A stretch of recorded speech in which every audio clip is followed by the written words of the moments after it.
दोस्तों, आज हम इस वीडियो में एक ऐसे शख्स के बारे में बात करेंगे, एक ऐसी हस्ती के बारे में बात करेंगे जिसकी चर्चा बिहार में आजकल बहुत ही ज़ोर शोर से है।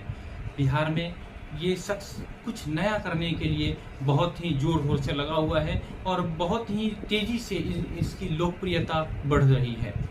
ऐसा नहीं है कि ये शख्स बिहार में पहली बार आया है या इंडिया में पहली बार आया है। इस शख्स के बारे में हम 2012 से ही जानते हैं, जब नरेंद्र मोदी जी का कैंपेन इन्होंने किया था। मतलब 2012-14 से ये बहुत ही एक्टिव हैं इंडियन पॉलिटिक्स में। इनको पॉलिटिकल स्ट्रैटेजिस्ट कहा जाता है, इलेक्शन स्ट्रैटेजिस्ट कहा जाता है और इनका जो स्ट्राइक रेट है, आप कह सकते हैं, जो इनका रिकॉर्ड है अभी तक लगभग 90% से ऊपर का स्ट्राइक रेट रहा है। इन्होंने जहां जहां भी इलेक्शन लड़ाए हैं as a political election strategist इनकी जीत हुई है। इन्होंने पश्चिम बंगाल में टीएमसी के लिए काम कर रहा था, वहाँ पे उनकी जीत हुई। सबसे पहले इन्होंने नरेंद्र मोदी के लिए काम किया था 2012 से 14 के बीच में, और नरेंद्र मोदी जी को भारी मतों से भारी संख्या में सीटें मिली थी। उसके बाद केजरीवाल जी के लिए इन्होंने काम किया था, वहाँ पे उनको सफलता मिली थी। फिर उन्होंने बिहार में नीतीश जी के लिए काम किया था, वहाँ पे उन्हें सफलता मिली थी। साउथ में भी उन्होंने काम किया और वहाँ भी उन्हें सफलता मिली। उनके सफलता का और उनकी लोकप्रियता या उनके स्ट्रैटेजी का हम कहेंगे, अभी उनकी स्ट्रैटेजी का ये है कि ऐसा है कि वो जो भी स्ट्रैटेजी बनाते हैं, जिस भी तरीके का माहौल बनाने की कोशिश करते हैं, वो 100% उस तरीके का माहौल बनता है और वो वोट में कन्वर्ट होता नजर आता है, वोट में कन्वर्ट होता है। इसलिए ये कहा गया है कि पीके, उनको हम प्रशांत किशोर के नाम से जानते हैं और शॉर्ट में उनको पीके भी कहा जाता है। ये बहुत ही सुलझे हुए व्यक्तित्व के इंसान दिखते हैं और जो इनके बातों को आप सुनेंगे तो आपको महसूस होगा कि ये इंसान जो भी बोल रहा है वो किसी न किसी बैकग्राउंड से रिलेटेड है। मतलब वो कुछ भी हवा में बातें नहीं करते हैं, जो भी बात करते हैं वो बहुत ही सटीक और संयमित तरीके से बात करते हैं। ये बिहार से आते हैं, बिहार के एक छोटे सी जगह से में इनका जन्म हुआ था, वहाँ से ये निकल के आए हैं। सबसे पहले ये यूएन में इन्होंने काम करा है, इंजीनियरिंग का बैकग्राउंड है इनका। उसके बाद यूएन में यूनाइटेड नेशन में भी काम किया है। यूनाइटेड नेशन में काम करने के बाद ये गुजरात आए थे, वहाँ पे इन्होंने नरेंद्र मोदी जी के लिए काम किया था। पब्लिक हेल्थ केयर के सिलसिले में इन्होंने काम करा था वहाँ पे, और वहाँ से धीरे धीरे ये बढ़ के आज यहाँ पे पहुँचे हैं। दोस्तों, बिहार में आजकल ये पद यात्रा कर रहे हैं। ये पद यात्रा कोई नया नहीं है, पिछले 1.5-2 साल से ये पद यात्रा पे हैं। मतलब पैदल, वास्तव में पैदल घूम रहे हैं। ऐसा नहीं है कि कुछ दूर ये किसी गाड़ी में जाते हैं, किसी व्हीकल में जाते हैं और फिर ये चलते हैं। ऐसा नहीं है, ये पद यात्रा ही कर रहे हैं, एक एक लोगों से मिल रहे हैं। और इनका ये टारगेट है कि ये पूरे बिहार को अपने पद यात्रा में से जोड़ेंगे, पूरे बिहार को अपने पद यात्रा में जोड़ेंगे। और ऐसा भी नहीं है कि इन्होंने ये वोट मांग रहे हैं, ये इनका जो काम अभी है लोगों को जागरूक करना है। इन्होंने अपनी एक पार्टी बनाने 2 अक्टूबर को गांधी जयंती के दिन ये अपनी पार्टी का अनाउंसमेंट करने वाले हैं, जिसका नाम जन सुराज है। और उस जन सुराज के बैनर के तले ये काम करेंगे, या यूँ कहिए कि इनकी जो पार्टी रहेगी जन सुराज रहेगी। लेकिन इनका कहना ये है कि ये किसी भी तरीके का पोस्ट अभी नहीं लेंगे, ये पद यात्रा ही करते रहेंगे लगातार। बिहार में जो इनकी लोकप्रियता है काफ़ी बढ़ रही है। इनका कहना है कि लगभग 1 करोड़ लोगों को जोड़ेंगे अपनी पार्टी के साथ, और इस पार्टी के जो संस्थापक होंगे वो पीके या प्रशांत किशोर नहीं, बल्कि कुल 1 करोड़ लोग से ज़्यादा होंगे जो बिहार के लोग होंगे। तो इनका कहना है कि बिहार काफ़ी पिछड़ा हुआ है।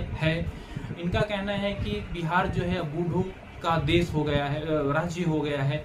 वास्तव में है, क्योंकि जो भी बिहार के लोग हैं या तो बाहर मजदूरी कर रहे हैं, या किसी व्यवसाय में हैं, या किसी नौकरी पेशा हैं, लेकिन वो बिहार से बाहर जाके ऐसा कर रहे हैं। तो उनका जो प्राइम टारगेट अभी है ये है कि इस चीज़ को हाईलाइट किया जाए, लोगों को ये बताया जाए कि आप अपने बच्चों को ये कहिए कि हम बिहार में ही कुछ ऐसा करने जा रहे हैं जिससे कि उन्हें बाहर जाने की ज़रूरत नहीं रहेगी और यहीं वो काम कर पाएंगे जो अभी वो बाहर में जाके कर रहे हैं। तो उनका जो ऑब्जेक्टिव है, उनका टारगेट है, उनका जो मिशन है और विजन है वो बहुत ही क्लियर है कि बिहार को टॉप 10 राज्य में लाना आने वाले 10 साल में। उनका कहना है कि वो पूरी 243 सीट पे इस बार चुनाव लड़ेंगे। और उनका ये भी दावा है कि आज तक प्रशांत किशोर ने जिसे भी चुनाव लड़वाया है वो कभी हारा नहीं है। मीन्स उनका कहना है कि वो जन स्वराज पार्टी को भी सत्ता में ला के रहेंगे। अब जानते हैं बिहार में लोगों का इनके बारे में क्या कहना है। बहुत ही मिक्स प्रतिक्रिया हैं। मेरी बातें हुई हैं कुछ लोगों से जो कि बिहार में एक्टिव पॉलिटिक्स से जुड़े हुए हैं, और उनका ये मानना है कि ये तो सब ठीक है कि प्रशांत किशोर जी बहुत मेहनत कर रहे हैं, अच्छे आदमी हैं, पढ़े लिखे इंसान हैं, लेकिन इस बात की क्या गारंटी है कि ये बाद में जाके कुछ आप पार्टी के जो संस्थापक केजरीवाल थे, केजरीवाल की तरह नहीं हो जाएंगे, मतलब सत्ता लोलुप नहीं हो जाएंगे, सत्ता लोभी नहीं हो जाएंगे। लोगों के मन में थोड़े संशय हैं, फिर भी वो ये जरूर कह रहे हैं कि अभी तक हमने सभी पार्टी को देख लिया है, आरजेडी को देख लिया है, नीतीश जी को देख लिया है, बीजेपी को देख लिया है, तो क्यों नहीं एक बार इन्हें भी देखा जाए।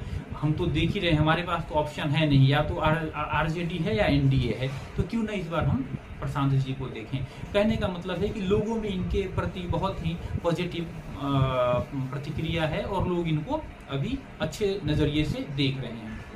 वास्तव में जब प्रशांत किशोर जी का आप कैंपेन देखेंगे, जब वो भाषण देते हैं, उसमें कुछ भी ऐसी बात नहीं रहती है जो छिपाई जाती है। सभी चीज़ों को बहुत ही खुल के कहा जाता है और बहुत ही खुले तौर पे वो लोगों को एड्रेस करते हैं। क्या गलती हुई है, क्या गलतियाँ इन्होंने पहले की हैं, क्या गलतियाँ आगे की हैं, ये सभी चीज़ें बहुत ही खुल के वो बात करते हैं और लोगों को बताते हैं कि ये जो आपने किया है इसका परिणाम अभी आप भुगत रहे हैं। लोगों में इसका अच्छा प्रभाव है, खास करके वैसे लोग जो लोग डायरेक्टली पॉलिटिक्स से में इन्वॉल्व नहीं हैं, चाहे वो किसी भी जाति के हों, बस उनको मतलब इस चीज़ से हो कि है कि बिहार में रोजगार की संभावनाएं हो, बिहार में सुरक्षा जगह, बिहार में के बच्चे बिहार में ही रह के अपने माँ बाप के पास रहें और कुछ अच्छा काम करें।